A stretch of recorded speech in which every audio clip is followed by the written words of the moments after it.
अस्सलामुअलैकुम नाज़रीन, इख्तलाफी नोट के साथ मैं हूँ महरीन फातिमा। तो नाज़रीन, आज प्रोग्राम में हम बात करेंगे, एक तरफ महंगाई है तो दूसरी जानिब बिजली की कीमतों में होशरुबा इजाफे ने अवाम को दिन में ही तारे दिखा दिए हैं और बात यहाँ तक आन पहुँची है कि गैर मामूली बिलों ने खुदकुशी करने पर मजबूर कर दिया है आवाम को। और आवाम बार बार ये सवाल कर रही है, हम अपने बच्चों का पेट पालें या फिर ये भारी भरकम बिल अदा करें।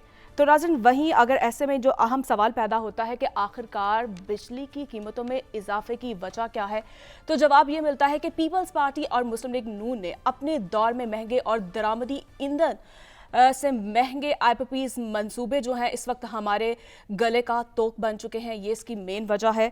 और सूरत हाल की संगीनी का अंदाज़ा ऐसे लगाया जा सकता है कि रवां साल दिफाई बजट 1804 अरब रुपए रखा गया, जबकि पावर सेक्टर का गर्दिशी कर्जा मई 2023 के आखिर तक 2650 अरब रुपए तक पहुंच चुका है। तो वहीं कैपेसिटी चार्जेस आवाम की कैपेसिटी से इस वक्त बाहर हो चुके हैं और आवाम बार बार यही सवाल कर रही है कि हम पर रहम किया जाए, हमारे सब्र का इम्तिहान ना लिया जाए। और ऐसे में निगरान हुकूमत क्या रिलीफ देगी? निगरान हुकूमत की जानिब से इजलास भी तलब कर लिया गया है और क्या वाकई आवाम को रिलीफ दिया जाएगा, इसी पर हम बात करेंगे। हमारे पैनलिस्ट भी हमारे साथ मौजूद हैं और वहीं पर हमें आज ज्वाइन किया है माहिर मैशियत डॉक्टर खाकान नजीब साहब भी हमारे साथ मौजूद हैं। बहुत शुक्रिया सर आपके वक्त का। जिस तरह से इनवारुल हक काकड़ साहब ने इजलास तलब किया है, नोटिस भी लिया है और एक तरफ तो वो कह रहे हैं कि IMF मुआहिदे के साथ भी चलेंगे और दूसरी जानिब वो ये रिलीफ की बात कर रहे हैं। क्या वाकई टैक्सेस में कमी की जाएगी? कोई रिलीफ मिलेगा मुमकिन तौर पर? बिस्मिल्लाहिर्रहमानिर्रहीम। एक तो चूंकि मैंने हमेशा और आपके प्रोग्राम में भी कहा है कि IMF के मुआहिदे में रहना जो है वो पाकिस्तान के बेनिफिट में है, इसके अलावा कोई चारा नहीं। तो IMF से इंगेज्ड रहना भी पाकिस्तान के बेनिफिट में है, इसमें भी कोई इनहराफ नहीं है। इंगेजमेंट का मतलब ये है कि इवन अगर ड्यूरिंग द प्रोग्राम कोई ऐसी तब्दीली आपको छोटी मोटी करनी पड़ती है जो आप समझते हैं कि इकोनॉमी के बेनिफिट में है, या कोई ऐसी चीज़ तब्दील हो गई है, या जब आपने एग्रीमेंट किया था तो आपने उसको नज़रअंदाज कर दिया था, तो आप ज़रूर उनसे दोबारा बात कर सकते हैं। अब जो क्वार्टरली चार्जेस अब आए हैं, जिनको पहले 5 रुपए कहा गया 6 महीने 3 महीने की उस पर, उसमें एक बहुत बड़ा आंसर आप हैरान होंगी, वो ये है कि जो अस्यूम किया गया कि बिजली पिछले क्वार्टर में बिकेगी, वो बिजली उतनी बिकी नहीं और आपकी पर यूनिट कॉस्ट ऊपर चली गई। अब आप ये देखिए कि जब आपने IMF से उस वक्त बात की तो आपके सामने एक डेटा था, आज आपके सामने एक मुख्तलिफ डेटा है। मैं ये सबसे ज़्यादा इंपॉर्टेंट बात कर रहा हूँ, ये कोई समझ नहीं पा रहा। नंबर 2, उस वक्त रुपए की कदर जो आपने ली, जो आपने अस्यूम किया कि 1 रहेगी, वो तब्दील हो गई। नंबर 3, आपने उस वक्त एक कायबोर, जिसको पॉलिसी रेट कह लें, वो लिया, वो तब्दील हो गया। अब ये तीनों अहदाफ तब्दील हुए, आपको कम से कम 5 रुपए 3 महीने के लिए या 3.5 रुपए स्टैगर करके 6 महीने के लिए लगाना पड़ा। तो आप वापस IMF के पास इसकी एक डिस्कशन में तो जा सकते हैं कि इसको कैसे संभालना है। फिर ये भी याद रखिए कि ये लोग जो कहते हैं ना, मैं अगर आपके सामने रखूं कि ये बहुत बड़ा आंसर जो है ये कैपेसिटी पेमेंट से आ रहा है। कैपेसिटी पेमेंट का एक आंसर जनरेशन में आ रहा है, पर वहाँ बहुत सी और चीज़ें भी हैं जो आपके सामने हैं, जिनमें आपका फ्यूल प्राइस एडजस्टमेंट है, जिनमें आपकी एक डिस्ट्रीब्यूशन एंड ट्रांसमिशन कॉस्ट है। मैं आपको नेप्रा के अगर फिगर दे दूं, पिछले साल के 14 रुपए कैपेसिटी पेमेंट है और जो आपकी ट्रांसमिशन और डिस्ट्रीब्यूशन कॉस्ट है वो आई थिंक 20 रुपए के करीब है। सो इसको समझने की कोशिश कीजिए कि अब हमने एफिशिएंसी की तरफ जाना है। टू बी एग्जैक्ट 22 रुपए 95 पैसे जो है वो ट्रांसमिशन एंड डिस्ट्रीब्यूशन चार्जेस हैं और 14 रुपए 9 पैसे कैपेसिटी चार्जेस हैं। अब हम ये क्यों आपके सामने रखते पेमेंट है, ये मुसीबत तो गले पड़ गई, हमने जैसे तैसे मुआहदे कर लिए, इसे अब जान कैसे छुड़ानी है? अब ये अवाम का करना क्या है? अवाम को किस तरह से आपने रिलीफ देना है? एक तो शॉर्ट टर्म जो PM का ले रहे हैं, उसमें कुछ ऑप्शंस मैंने अभी आपके साथ डिस्कस कर लिए हैं कि क्वार्टरली चार्जेस को कैसे हैंडल करें। एक बड़ी क्लियर सजेशन ये है, आई एम श्योर कि टेबल पे बहुत सी सजेशंस आएंगी, देयर स्मार्ट पीपल जो कि काम करते हैं इस सेक्टर में। आप कुछ बिलों को स्टैगर कर दीजिए कि समर में यूनिट्स भी ज़्यादा थे, बिजली की कीमत भी तब्दील हुई, एक बड़ा आंसर आया, तो आप कुछ जो पेमेंट्स हैं उनको स्टैगर कर दीजिए लॉन्गर टर्म। अगर किसी का 6 की बजाय 11,000 बिल आ गया है या 10,000 आ गया है, तो उसे कहें कि ये 10,000 की पेमेंट आने वाले 6 माह या 12 माह में कर दे, ताकि वो उस पर इमीडिएट बोझ जो है उसको हल करें। फिर आपके पास जो क्वार्टरली है, मैंने उसका जिक्र किया। इसी तरह जो आपका इस वक्त बहुत बड़ा एक चार्जेस का लेकिन सर ये निजाम है। कैसे पॉसिबल है? कुछ लोगों को बिल जो है वो एक दिन पहले भी आ रहा है, तो वो कैसे करवाएंगे इसको? वो हम इजाज़त दे दें, अथॉरिटीज़ ये इजाज़त दे दें, क्योंकि निज़ाम तो सारा सरकार के पास है। असल मसला तो ये है कि सारा कॉन्स्टलेशन जो है वो ये है कि सारा निज़ाम सरकार के पास पड़ा है, डिस्कोस भी, जनरेशन भी, ट्रांसमिशन भी, पॉलिसी भी, रेगुलेशन भी। ये बड़ा मसला तो ये है। अब चूंकि आपके पास है तो आपने ही तय करना है कि इसको स्टैगर किस तरह करना है। एक तो ये है कि उसमें लेट पेमेंट खत्म करके हकान नजीर इसको साहब स्टैगर कर दीजिए। ये फरमाइएगा जिस आप फरमा रहे हैं कि ये आप क्या तजावीज़ निगरान हुकूमत को देंगे कि जिस पर वो अमल दरामद हो सके, अवाम को रिलीफ मिले, और क्या निगरान हुकूमत के दायरे इख्तियार में क्या कुछ है और क्या कुछ नहीं है?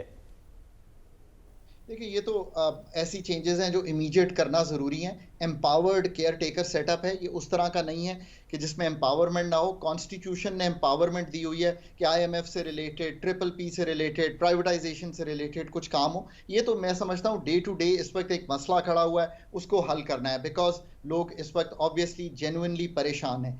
पर ये परेशानी कोई एक माह में बिल्ड नहीं हुई, ये तो कई दिहाइयों के हमारे फैसले हैं जो हमें यहाँ ला खड़ा किया है जिन्होंने।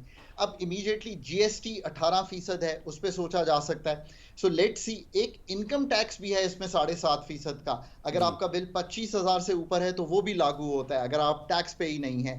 पीटीवी का 35 रुपए है। सो इन सब चीजों पे सोचा जा सकता है कि क्या किया जाए। सो लेट सी कि इसमें से कौन सी तजवीज। But you go back to the IMF. आसान काम होता है कि बिजली की कीमत हम बढ़ा देते हैं और आईएमएफ को भी इससे कोई गर्ज नहीं है कि आम आदमी पे क्या इंपैक्ट आता है। लेकिन असल जो मामला है बिजली चोरी, यानी 250 अरब रुपए की सालाना बिजली जो चोरी होती है, उसको हम रोकने में क्यों नाकाम है?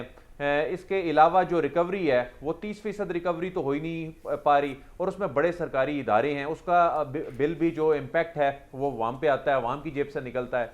तो इस जानिब हम क्यों नहीं तवज्जो दे पाते, आप समझते हैं? बहुत कलीदी चीज़ों का आपने मंजरनामा कशा है। इसमें मैं ये कहूँगा कि एक तो हमें अब तय करना है ना कि रिस्ट्रिक्ट करना है हमने स्टेट का role in the long term to policy making and light touch regulation. हमें ये निकलना है कि स्टेट सारे डिस्कोर्स चला रही है, सारी जनरेशन में इन्वॉल्व है। ये मैं क्यों कहता हूँ? देखिए, पाकिस्तान में कुछ तो हमने कामयाबी भी हासिल की ना, उससे ही सीख लेते हैं। हमने सारे बैंक्स को प्राइवेटाइज किया, नेशनल बैंक को छोड़ के 80-90% प्राइवेटाइज्ड हैं। हम उसमें कोई सर्कुलर डेट नहीं देख रहे, हम उसमें टैक्सेस भी बहुत बड़े ले रहे हैं, एफिशिएंसी भी देख रहे हैं। टेलीकॉम सेक्टर भी इसी तरह का है। तो हमें ये देखना है कि हमें ये गारंटीड रिटर्न्स जो कि गवर्नमेंट ने अपने जिम्मे लिए हुए हैं, अब जैसे आईपीपीज के हैं, मतलब इससे ही हमारा सारा बर्डन बना, ये 2-2.5 हज़ार अरब जो हम एनुअल फिक्स्ड कैपेसिटी में देते हैं, इसको हमें संभालना है। हमें ये भी तय करना है कि सब्सिडाइज्ड बिजली जो हम दे रहे हैं लोगों को, लोग रियलाइज नहीं कर पा रहे कि किसी को 4 रुपए की भी बिजली मिल रही है, किसी को 10 रुपए की भी बिजली मिल रही है। ये पर यूनिट इतना लो भी है। उनको डायरेक्टली सब्सिडी दीजिए, उनके घर पैसे पहुंचाइए और उनको फैसला करने की हिम्मत दीजिए कि वो उसको किस चीज पे सर्व करना चाहते हैं। फिर अब वक्त आ गया है कि हम मैनेजमेंट आउटसोर्स करें, हम इन डिस्कोस को अपने पास मत रखें। और एक और बहुत बड़ा कदम हम उठा सकते हैं। अब ये सारे कदम जो है, मैं ऐसे नहीं कह रहा जो केयर टेकर इनिशिएट नहीं कर सकती, वो क्या है? देयर इज रियल होप कि हम इस सिस्टम को आज से तब्दील करना शुरू करें। आईपीपीज का, सीपेक का जो हमारे पास डेट है उसको रीप्रोफाइल कीजिए। ये मैं पब्लिक डेट पे भी कहता हूं, अगर आप रीप्रोफाइल करेंगे आईपीपीज का डेट, तो जो बहुत बड़ा आपका इस वक्त बोझ है कैपेसिटी पेमेंट का, वो स्टैगर हो जाएगा। जैसे मैं बिलों को स्टैगर कर रहा हूं, वो स्टैगर हो जाएगा, आपकी पर यूनिट कॉस्ट टूट जाएगी। और आखिरी बात, अल्लाह मियाँ ने हमें बहुत कुछ दिया है, और वो क्या है? हमें थर्कोल की इतनी बड़ी सप्लाई दी है। पाकिस्तान का थर्कोल जो है वो कम से कम हमारे जो एक प्लांट्स हैं उनको चला सकता है, जो हमारे इंपोर्टेड कोल पे चल रहे हैं। कोशिश कीजिए कि उसको इस पे लेकर जाइए और इनकरेज कीजिए कि विंड एंड सोलर और जो बिजली अल्लाह मियाँ ने हमें पानी की सूरत में दी है उसको यूज करें। ये है इकोनॉमिक गवर्नेंस का फ्रेमवर्क जो हमने आपके सामने। कितने बरस लगेंगे कि जो मुआहदे हमने जैसे तैसे कर लिए, कैपेसिटी पेमेंट का इम्पैक्ट ये जो अरबों रुपए की सूरत में आ रहा है, हमें इस चुंगल से निकलने के लिए कितने बरस दरकार हैं? देखें, एक तो यह है कि हमें अपनी जो इस वक्त अवेलेबल कैपेसिटी है वो तकरीबन 45,000 हमारी इंस्टॉल्ड कैपेसिटी लगी हुई है। हमें ये फैसला करना है कि हमें सर्दियों में भी ये जो 10,000 मेगावाट नीचे गिर जाती है इसको बढ़ाना है, ताकि पर यूनिट कॉस्ट, मैं तो आपके सामने वही तजावीज रख रहा हूं कि पर यूनिट कॉस्ट कैसे ड्रॉप करती है। एक तो मैंने कहा कि आप अगर आईपीपी से ये करेंगे तो आपकी पर यूनिट कॉस्ट ड्रॉप करेगी। एक मैं ये कहता हूं कि बिजली की खपत बढ़ेगी तो पर यूनिट कॉस्ट ड्रॉप करेगी। वो कैसे बढ़ेगी? ऐसा तो नहीं हो सकता कि समर में 25,000 और विंटर में 8-10 हज़ार पे आ जाए, आपकी मेगावाट पे आ जाए आपकी कैपेसिटी जो डिमांड है। उसको करने के लिए आपको मुल्क में ये जो गैस का निज़ाम है इसमें से निकालना है, वॉशिंग में भी, हीटिंग में भी, खाना पकाने में भी, इन सब चीज़ों से आपको निकालना है और आपको उसको लाना है बिजली पे, ताकि आप डिमांड जो है उसकी बढ़ा सकें और पर यूनिट कॉस्ट को कर सकें। अब आपका सवाल कलीदी है कि आखिर what is the time required कि ये सेक्टर एक मुख्तलिफ दिखाई देना शुरू करे, जिसके कुछ एलिमेंट्स की हम गुफ्तगू कर रहे हैं। देखिए, मेरा ख्याल है कि अगर आज शुरू करेंगे तो मिनिमम 2 to 3 इयर्स लगेंगे कि हम ये चीज़ देखने के काबिल हों कि कोई डेंट हमने डाल दिया है एफिशिएंसी में भी और प्राइसिंग में भी। Can we put together that team? जो मैं आपके सामने चीज़ें रख रहा हूँ जो कंसिस्टेंटली इस पे काम कर सके, ये मेरा कलीदी सवाल है। मैंने हमेशा पाकिस्तान में कहा है कि मैं तो हमेशा होपफुल इसलिए रखता हूँ कि हम जिस दिन वो competent set of people put together करेंगे, हर सेक्टर में डेट रीप्रोफाइलिंग करनी है, उसके एक्सपर्ट्स होंगे जो बैठ के ये काम करेंगे। जिस तरह हमने बाकी चीज़ों का जिक्र किया, अगर प्रोविंशियलाइजेशन विद प्राइवेटाइजेशन, मैनेजमेंट आउटसोर्सिंग करनी है, उसकी एक्सपर्ट टीम बनेगी जो इसको अगले 6 माह साल में शुरू करेगी काम को और उसको 2 साल में कंप्लीशन की तरफ लेके जाएगी। तब हम आगे बढ़ेंगे। अगर हमने आखिरी बात को, सब्सिडी का रिफॉर्म इस मुल्क में बहुत ज़रूरी है। आई एम सॉरी, मैं 30 सेकंड लूँगा। ये इसलिए ज़रूरी है कि मैं जिसको 4 रुपए का यूनिट बेच रहा हूँ 50 यूनिट वाले को, और 200 यूनिट वाले को जिसको 10 रुपए का यूनिट बेच रहा हूँ, वो इस सोशल कॉन्ट्रैक्ट को रियलाइज नहीं कर पा रहा कि स्टेट ये कर रही है। जब उसके घर पैसे जाएंगे थ्रू इनकम सपोर्ट तो वो ये रियलाइज करेगा कि स्टेट उसके साथ खड़ी है। आज मेरा ख्याल है कि लोगों में ये उम्मीद नहीं रह गई है कि स्टेट उनके साथ खड़ी है। I think that notion needs to be changed. ठीक है, बहुत शुक्रिया। खाकान नजीब साहब हमारे साथ मौजूद थे और जिस तरह से बता रहे थे, यकीनन जो है अब आउटसोर्स मैनेजमेंट की भी ज़रूरत है। तो साद साहब, आपकी जानिब आऊँगी, आप क्या देखते हैं कि आईपीपीज़ से जो मुआहदे किए गए हैं अवाम दुश्मन, उनका जिम्मेदार कौन है, उनका एहतसाब कौन करेगा? देखिए, खाकान नजीब साहब ने अपनी इकोनॉमिक एक्सपर्टीज़ की वजह से, अपनी प्रोफेशनल ओपिनियन के अंदर हमें बहुत से मशवरे दिए जो कि मुझे यकीन है कि इंटरिम गवर्नमेंट और दीगर फ़ैसला करने वाले उनको बड़े गौर से सुनेंगे। लेकिन इस सब इम्प्रूवमेंट और कंस्ट्रक्टिव कॉन्वर्सेशन के पीछे एक ऐसा दुख है जिसे रिकग्नाइज़ किए बग़ैर बात आगे नहीं जा सकती, और वो ये कि हम अब एक ऐसे मुल्क में रह रहे हैं अनफॉर्चुनेटली जहाँ पे बिजली की पेमेंट की वजह से, पहले भी खैर इस तरह के वाक़यात हुए हैं, लेकिन अब तो बहुत ज़्यादा कोई अपने आप को लटका रहा है, कोई अपने आप को जला रहा है, कोई बिल जला रहा है, कोई दंगा फसाद कर रहा है।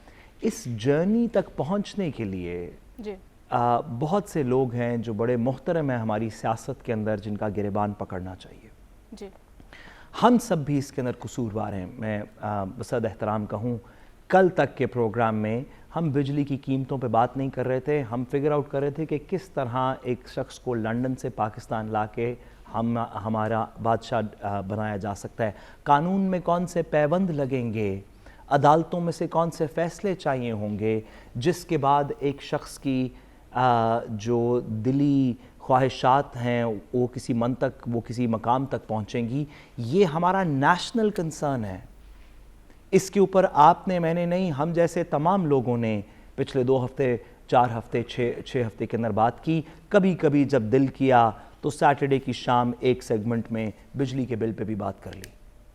जब तक कौमों की प्रेफरेंस के अंदर, जब तक हमारी प्रायोरिटीज़ के अंदर ये बात रहेगी कि एक बहुत बड़ा national discourse, television, state machinery, judicial system, prosecution, FIA, interior, interim, जब तक ये सब मिलके एक शख्स की सियासी जिद्दोजहद के तकमील को पहुंचाने या बर्बाद करने के लिए काम कर रहे होंगे, तो हर 6-8 महीने बाद इस तरह के 2 शो करेंगे जिसमें हम उन लोगों की तस्वीरें लगाएंगे जिन्होंने अपने आप को ज़िंदा जला दिया या पंखों से लटका दिया। थोड़ा सा खाकान नजीब साहब से आगे की बात पूछेंगे और फिर घर जाके कहेंगे आज हमने बड़ा इस मुल्क के दर्द के लिए, इन लोगों के दर्द के लिए काम किया। मैं इसमें अपना हिस्सा ज़रूर डालना चाहता हूँ, लेकिन सच बताना चाहता हूँ कि सिर्फ ये हो रहा है। तो फिर साथ साहब क्या हिकमत अमली होनी चाहिए, क्या लगता है आपको? हमें नवाज शरीफ साहब के बारे में बात करनी चाहिए।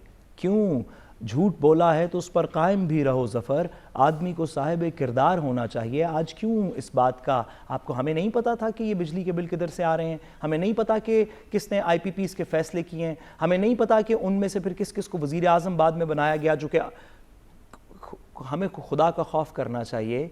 इस मुल्क में बड़ा जुल्म हो रहा है गरीब लोगों पे, इसका कोई मदावा होगा और जिस दिन भी मदावा होगा मुझे लगता है कि हम जो नवाज शरीफ साहब के प्लेटलेट्स गिनते रहे और जरदारी साहब की गाड़ियाँ गिनते रहे, हम उसमें मुजरिमों में खड़े होंगे। इससे बेहतर हमारा मकाम नहीं होगा। जी ठीक है, साथ साहब आपको कमेंट आ चुके हैं। हसन साहब आपकी जानिब आऊँगी, आप क्या देख रहे हैं? क्या लगता है कि आपको वाकई आवाम को रिलीफ मिल सकेगा? देखें, जितने खौफनाक और दर्दनाक नाकाबिले कबूल बिल आए हैं, मैं तो ये समझता हूँ बल्कि बेशुमार लोगों ने राब्ता किया, उनके घरों में कोहराम मचा हुआ है, लड़ाई झगड़े जो हैं वो शुरू हो चुके हैं, अदम बर्दाश्त की सिचुएशन बढ़ती चली जा रही है। और साद रसूल साहब जो बात कह रहे हैं कि कभी इस मामले की निशानदेही नहीं की, बल्कि मैंने खुद मुतअद्दिद प्रोग्राम्स में, रिपोर्टिंग में इन मामलात की निशानदेही की और ख़ास तौर पे इस प्लेटफॉर्म से भी बेशुमार दफ़ा हमने बताया कि कौन कौन से IPPs के मामला चल रहे हैं, कौन कौन सी रिपोर्ट को नज़रअंदाज किया गया विद डॉक्यूमेंट्स।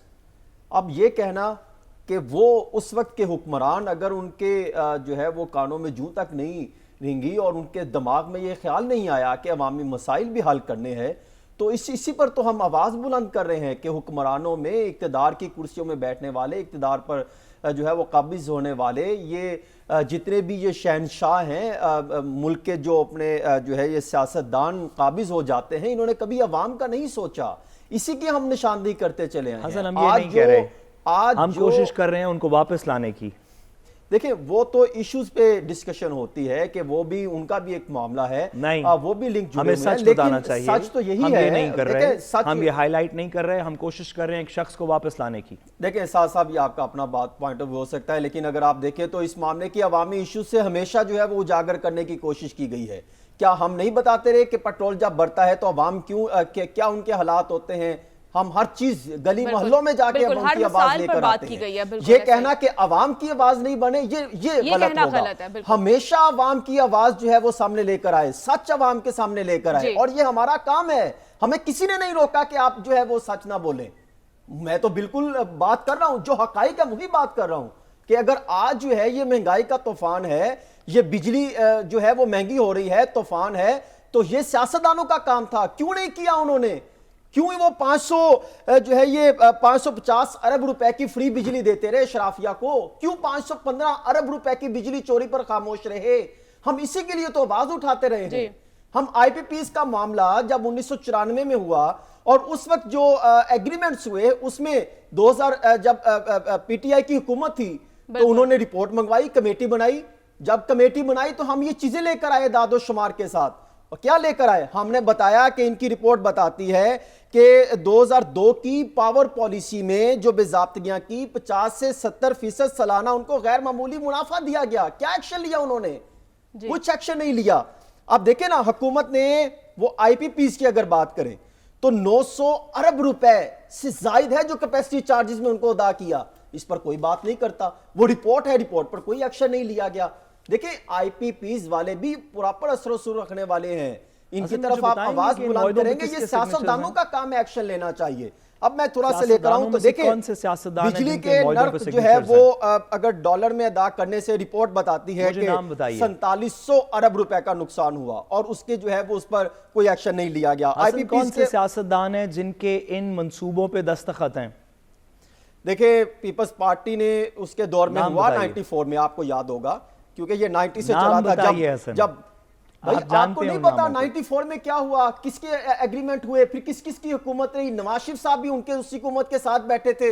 हम IPPs के साथ एग्रीमेंट करने को तैयार हैं। क्या ये नहीं बने उसके बाद प्राइम मिनिस्टर? फिर पीटीआई की हुकूमत नहीं आई, उनके पास भी यही आईपीपीस की रिपोर्ट्स उनके पास पहुंची थी, उनके पास भी ऑडिट रिपोर्ट पहुंची, उनके पास भी उन्होंने जो स्पेशल कमेटियां बनाई उनके पास आई, लेकिन एक्शन नहीं लिया गया, उनको अपनी कैबिनेट में शामिल कर लिया जाता रहा और अवाम को जो है वो जाली ख्वाब दिखाए जाते रहे कि हम आपके लिए कुछ कर रहे हैं।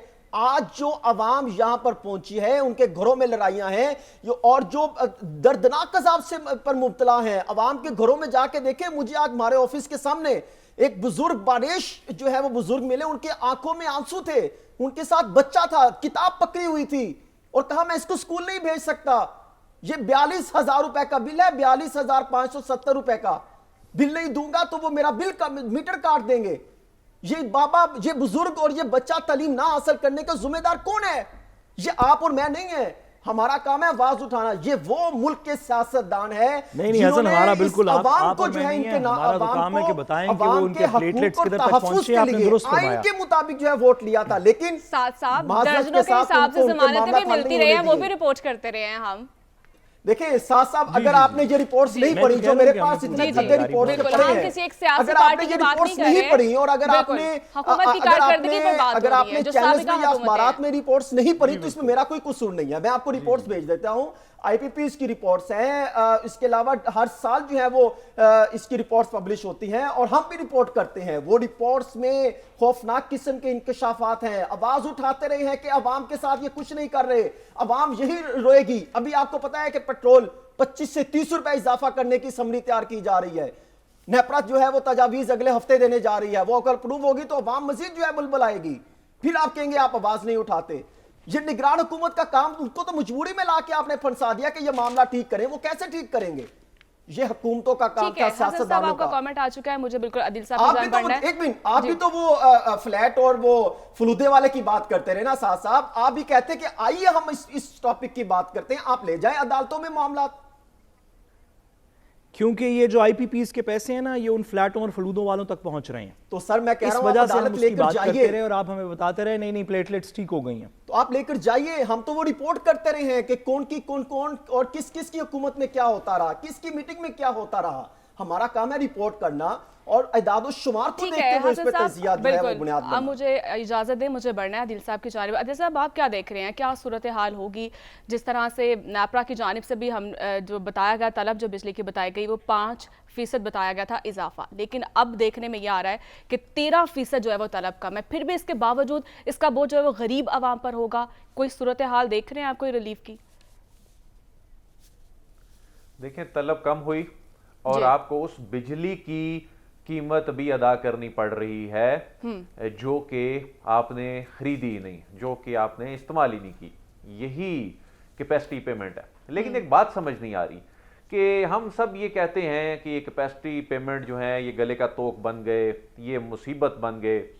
कोई हुकूमत, ये निगरान हुकूमत ही सही, ये क्यों नहीं अवाम को बताते कि किस दौर में कौन कौन से मुआहदे हुए, किसने किए, किन कंडीशंस पे किए, उन मुआहदों का ऑडिट क्यों नहीं होता? ये शिक क्यों डाली गई कि हम बिजली खरीदें या ना खरीदें, ये रकम हमने देनी है, अवाम की जेब से लेके देनी है।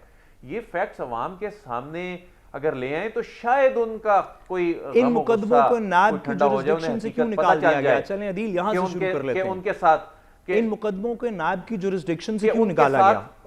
उन ब्यूरोक्रेट्स को, उन कमिटीज को क्यों इस्तिस्ना दिया गया? ये एक लंबी डिबेट है। इस पे हमने साद रसूल साहब बड़ा काम भी किया था, वो जब आईपीपीएस के साथ निगोशिएशन हो रही थी साबिक दौर में भी, तो इस पे बड़ी तफसील से बात करने की जरूरत है। लेकिन ये चीजें क्यों नहीं बता पा रहे कि आखिर कितने बरसों के ये मुआहदे हैं, ये मुसीबत कितने बरस हमने मजीद बर्दाश्त करनी है। और यही वो मुआहदे हैं जो हमें मुतबादल तवानाई के जराए पे नहीं जाने दे रहे। सोलर की लाखों मेगावाट पैदा करने की इस मुल्क में सलाहियत है, लेकिन सोलर को क्यों डिस्करेज किया जाता है? और हुकूमती लेवल पे हुकूमती इदारे उसको डिस्करेज करते हैं। क्यों डिस्करेज करते हैं? कि सोलर अगर आ गई या मुतबादल तवानाई के जो दीगर जराए हैं उनके जरिए बिजली अगर पैदा होने लग पड़ी, तो ये जो हम मुआहिदे कर बैठे हैं, तो ये जो दूसरी बिजली है ये किसने खरीदनी है? तो ये इस हवाले से मैं समझता हूं कि रियासत को इस मामले को सीरियसली लेके इसको टेकअप करके हकायक अवाम के सामने रखने चाहिए। दूसरा, ये जो आज हम जिस नहज पे पहुंचे हैं, ये जब IMF के पास हम गए 2018 में, उसके बाद से हमारे हाथ से एनर्जी वाले मामलात निकलने शुरू हो गए। इस नहज तक पहुंचने के लिए इस सारी सूरत हाल की जो परवरिश ये बरसों तक होती रही। ये परवेज मुशर्रफ दौर से, बल्कि उससे भी पीछे से होती रही, लेकिन ये परवेज मुशर्रफ दौर में हमें याद है कि 8 साल तक जो फी यूनिट बिजली है वो 2.5 रुपए पे मुंजमद रही। उसके बाद पीपल्स पार्टी दौर आया और पीपल्स पार्टी दौर में टैरिफ 8 रुपए पे फ्रीज हुआ। ये सर्कुलर डेट परवेज मुशर्रफ दौर में जो 400 अरब डॉलर का था, ये उससे अगले दौर में अगले 5 सालों में 800 अरब रुपए पे चला गया। उसके बाद जब मियां नवाज शरीफ की हुकूमत खत्म हुई और उस वक्त शायद हकान अब्बासी जो हैं वो प्राइम मिनिस्टर बने और हुकूमत खत्म हो रही थी, तो ये 1600 अरब रुपए तक जा चुका था। अब ये तकरीबन 2500 अरब से भी ऊपर जा चुका है। तो अब IMF क्या कहती है? IMF कहती है कि आपका ये जो सर्कुलर डेट ये बना है, आपने इसको खत्म करना है। ये आपने इसको बजट से नहीं देना, ये आपने जो आप बिजली बेच रहे हैं उनसे वसूल करके आपने ये चीजें एडजस्ट करनी है। लेकिन आपकी 250 अरब रुपए की बिजली जो है वो चोरी हो रही है, उसको रोकने वाला कोई नहीं, उस पर हाथ डालने वाला कोई नहीं है। आपके 70% सिर्फ रिकवरी है, बाकी 30% जो है वो रिकवरी ठीक है। मुझे ब्रेक की जानिब दिल साहब बढ़ना, आपका कमेंट आ चुका है, इसी पर हम मजीद बात भी करेंगे और क्या सूरत है इस पर बात करते हैं एक ब्रेक के बाद। आप हमारे साथ रहिएगा, स्टे विद अस।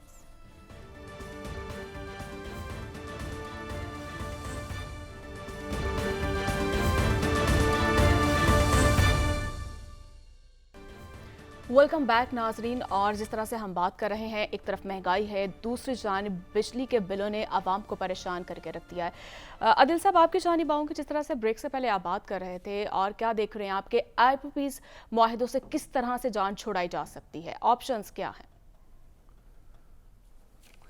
देखें, एक तो फौरी रिलीफ है ना, एक तो फौरी रिलीफ में जो आपने मुआहदे कर लिए हैं उसमें तो कोई ऑप्शन नहीं है। आप अगर बिजली नहीं खरीदते, उसको कम इस्तेमाल करते हैं, तो वो आपने पेमेंट तो करनी है। तो वो जो कॉस्ट उस पर इम्पैक्ट आता है फी यूनिट बिजली का, उसकी एक बड़ी रीज़न ये भी है, जिस तरह डॉक्टर खाकान नजीब साहब भी यही कह रहे थे कि जो डिक्लाइन आया इस्तेमाल करने में, ख़ासतौर पर सर्दियों में भी जो कम हो जाती है बिजली की खपत, तो इसमें हमने देखा कि जो PTI गवर्नमेंट में उस वक्त एक इनिशिएटिव सामने आया था जिसमें इंडस्ट्रीज को सब्सिडाइज्ड बिजली जो है वो दी गई थी। उस वक्त बड़ा हैरानकुन ये फैसला था, लोगों ने सवाल भी किया कि किस तरह हो रहा है। तो उसका बुनियादी तौर पे स्पिरिट ये था कि इस्तेमाल ना करने से बेहतर है कि यानी एक चीज़ की जो आप कीमत भी आप अदा कर रहे हैं। तो इसमें मैं समझता हूँ कि जिस तरह सर्दियों में आम जो घरेलू सार्फिन है उनका इस्तेमाल कम हो जाता है, तो इसको इंडस्ट्री की जानिब डाइवर्ट करने की ज़रूरत है।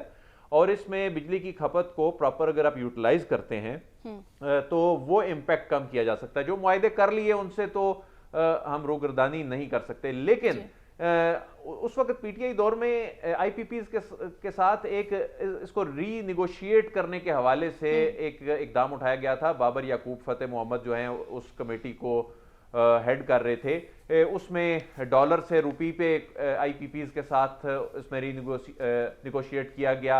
इसके अलावा टेक और पे की बजाय टेक एंड पे जा रहे थे।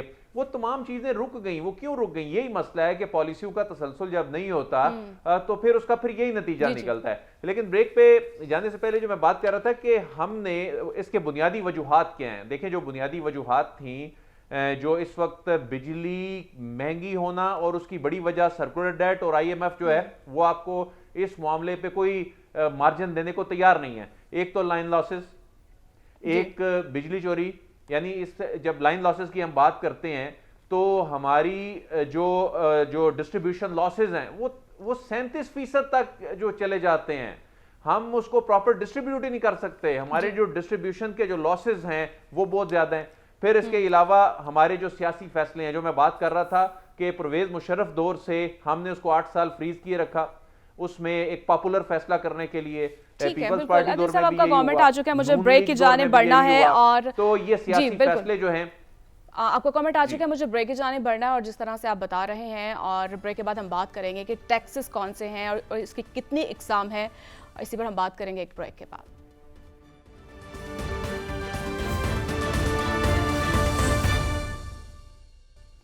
वेलकम बैक नाज़रीन। हसन साहब, आपकी जानिब आऊँगी, क्या देख रहे हैं आप, और ये जो टैक्सेस लग के आते हैं ये कौन से टैक्सेस हैं और क्या सूरत हाल आप देख रहे हैं? देखिए, एक तो ये है कि तवानाई के शोबे में सबसे बड़ी जो जिसे हम कहेंगे रुकावट या बहुत बड़ा जो मसला है वो स्ट्रक्चरल जो है उसके सिस्टम का है। इसका बहुत बड़ा निज़ाम है जो बिल्कुल कभी किसी ने संजीदा कोशिशें नहीं की।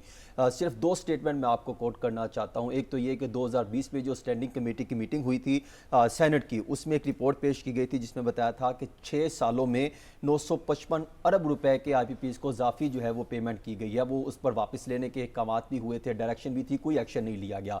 और एक बयान सदर पाकिस्तान का था जिसमें उन्होंने कहा था कि जिस तरह IPPs के साथ लूटमार की जा रही है, उनको पैसे दिए जा रहे हैं, ये दरअसल पाकिस्तानी अवाम के साथ गैंग रेप करने के मुतरादिफ है। इतना बड़ा उन्होंने स्टेटमेंट दी थी। एक स्टेटमेंट और कोट करना चाहता हूं जो जनरल मुशर्रफ साहब ने कहा था कि अगर 1 सेंट बढ़ाया जाए तो आपको 1 अरब रुपए आला सतह पर जो है वो उनको प्रॉफिट मिलता है। यानी वो प्रॉफिट तो नहीं कहा जा सकता, वो इनडायरेक्टली रिश्वत कहा जा सकता है कि वो ऊपरी वाली सतह से नीचे तक आएंगे तो फिर निज़ाम बेहतर हो सकता है। अब मैं सिर्फ आपको बताना चाह रहा हूं कि जो बिजली के बिल आते हैं उसमें सियासतदानों ने बंद कमरों में बैठकर जो अवाम के साथ उनके घरों पर डाका डाला, वो 9 किस्म के टैक्सेस लगाए गए हैं जो अवाम को पता ही नहीं है। 9 अरब रुपए की लगभग अगर सरकारी देखा जाए तो बिजली की पैदावार होती है। आप अंदाजा करें कितने जो है % बढ़ाकर हम जो है वो अवाम की जेबों से पर यूनिट लेते हैं। 9% ड्यूटी 1 से 1.5% GST टैक्स है, PTV के पैसे देते हैं, सरचार्ज है, फ्यूल प्राइस एडजस्टमेंट है, एक्स्ट्रा टैक्सेस हैं, फर्दर टैक्सेस है, इनकम टैक्स है। आप अंदाजा करें क्या बिजली के बिलों पे भी हम इनकम टैक्स देते हैं 7.5%, फिर सेल टैक्स, 9 किस्म के टैक्सेस हम देते हैं। बहुत कम है। मुझे साथ साहब की जानिब जाना है। साथ साहब, जिस तरह से हम देख रहे हैं अवाम इस वक्त सरापा एहतजाज है और शिद्दत अख्तियार कर रही है, और अगर ये मामला मजीद तूल पकड़ता है तो इसका क्या देख रहे हैं, रियासत को कितना नुकसान होगा? इमाम अली अलैहिस्सलाम का, हम जिस दीन के मानने वाले हैं उसमें इमाम अली अलैहिस्सलाम का एक कौल है कि जिस मकतूल का कातिल ना हो तो रियासत तो हाकिम वक्त उसकी कातिल है। उसकी ट्रांसलेशन आप इस तरह कर सकते हैं कि जिस मकतूल का कातिल ना हो तो हाकिम वक्त उसका कातिल है। जिस वक़्त हम वो लोग जिन्होंने अपने आप को बिजली के बिलों की वजह से जला लिया, पंखों से लटका लिया, जिनके बच्चे यतीम हो गए, जिनकी औरतें बाहर सड़कों पे हैं, जब उस मकतूल का कातिल हम ढूंढ लेंगे ना कि माजी में वो कौन कौन से हाकिम वक्त थे जिनको हम आज भी कोशिश कर रहे हैं कि अपने तमाम निज़ाम को तोड़ मड़ोड़ के किसी तरीके वापस अपने ऊपर मुसल्लत कर लें, जब उनकी निशानदही हो जाएगी तो इमाम की इस कौल को भी पूरा करने की कुछ आगे बेहतरी की तरफ मेरा ख्याल है बात चलेगी, और शायद पाकिस्तान में भी बेहतरी हो। हसन रज़ा साहब से मेरा गिला सिर्फ इतना सा है कि एक जानिब आप रिपोर्ट्स पढ़ पढ़ के सुना रहे हैं और दूसरी जानिब आप वो वाला धक्का भी लगा रहे हैं कि किसी तरीके वो वापस आ जाएं। और इसी पर हम बात करेंगे कल के प्रोग्राम पर। और एक अहम सवाल है, जिस तरह से निगरान हुकूमत की जानिब से कहा जा रहा है रिलीफ दिया जाएगा, क्या वाकई रिलीफ देने में निगरान हुकूमत कामयाब होगी? इसी पर हम बात करेंगे कल के प्रोग्राम में। तो उसके साथ ही मुझे इजाज़त दीजिए, अल्लाह ने के बाद।